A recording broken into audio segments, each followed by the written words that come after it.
everybody. This is a little bit of a different video for this week. I thought that I would like to start giving you a couple of little excerpts of some of the Black Cocky Press books. So today we are going to read the first chapter of Philip Orgy's novel The Red Dust. Remember, you can buy any of the books that we feature on the Black Cocky Press website and others. The links are below. I hope you enjoy this story. The Red Dust by Philip Orgy.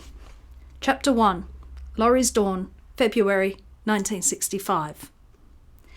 There is a moment when the night loses its potency and awaits the first sign of the approaching dawn. The timeless peace which the night has created is about to be interrupted by the emergence of a subtle silvery light from the east.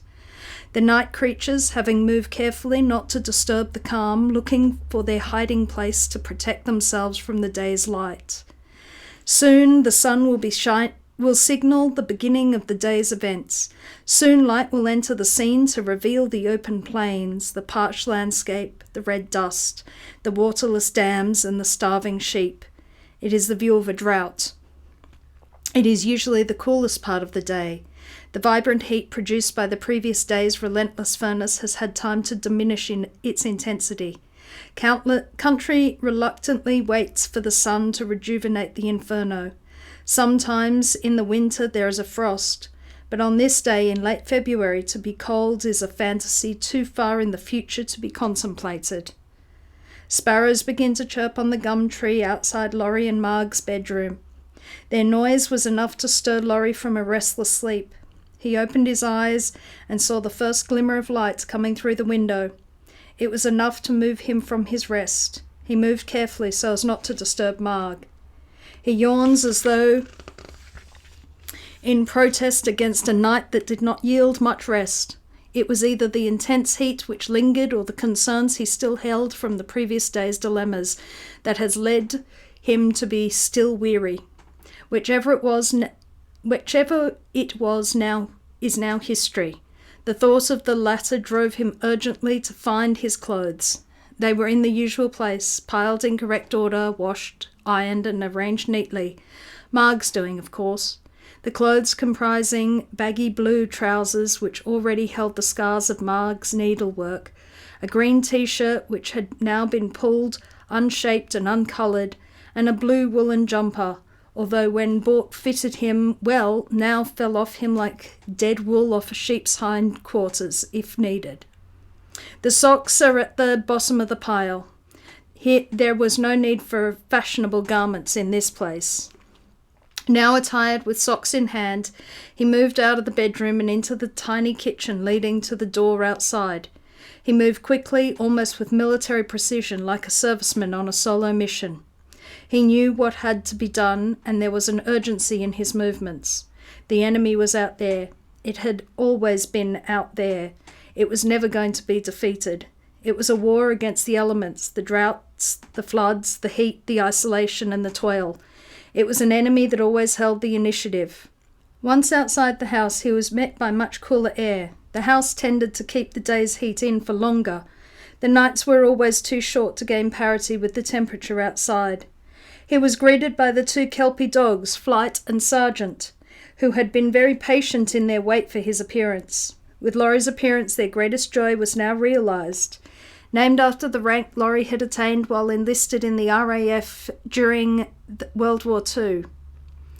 Being from the same litter, they worked well as a pair, and their love for their human master equally shared. Their enthusiasm was in direct contrast to the worry on Laurie's face. Appreciating their loyalty, Laurie rewarded them with a pat each. Immediately outside the house, there was a covered space, a landing, created at Marg's insistence to serve as a point where the outside doesn't get into the inside. That served to keep the house cleaner. There was a steel chair which stayed in the usual position with Laurie's boots always placed in front of it. The chair bit into the cement flooring under the pressure of Laurie's weight. Laurie was by no means a fat man, not quite 6 feet tall. He was heavy, but his bulk comprised of muscle and bone. Basically a quiet man, but when he did speak, it was to the point. He was typical of a man who had lived his life on the land, strong and sturdy. Although now in his 40s, his capacity for work had not diminished with age. His hair was black and his face bore the results of a lifetime facing the wind, the rain, the sun and the heat. His descendants had arrived from Ireland in the 1870s and settled on a block in Clare, South Australia.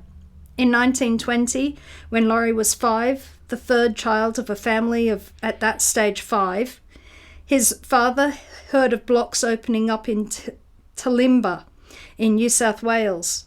Deciding to make a go of it for himself, he loaded up the family into a horse and dray and traversed the hay plain in summer. He found his 1,000 acres of thick mallee scrubs, set up a tent, and with the help of his sons, cleared it for wheat. The only tools available were axes, shovels, a horse and plough. Hard work was no stranger to Laurie. He was brought up on it. To Laurie, work was a matter of course. It had to be done in the best way possible. There was never a thought of hardship involved. It was his lot and he must deal with all that he came up against, with never a thought of why. His time as a flight sergeant in a Dakota crew flying supplies into Papua New Guinea was merely a variation upon the theme of what he had been used to do. The job had to be done, the orders had to be obeyed. No need to wonder why, just do. That war may have been completed, the victory attained, but this war was going on.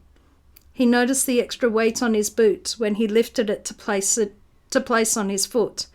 He saw the dried mud which was caked onto them for the previous day's effort of dragging sheep out of an empty dam. The poor wretches, desperate for water, had been trying to find it in a dam which only held mud.